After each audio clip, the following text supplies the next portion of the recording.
Alright guys, today we're doing a review of these Simply Fruit Gummies.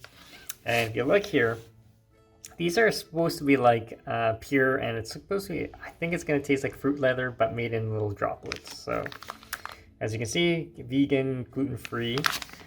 These are on sale for Amazon Prime Day, so I wanted to try them out. So what we got is apple concentrate, juice, fructooligosaccharide, rice flour, and raspberry and ascorbic acid. Alright, let's go to a taste test.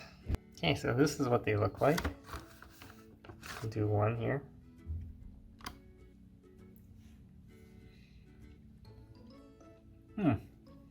Yep, they're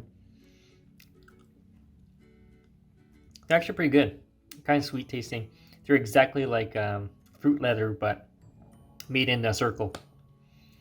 I think you're just better off buying fruit leather. But they taste pretty good. Definitely check it out. If you have any questions, comments, guys, post below, subscribe to the channel.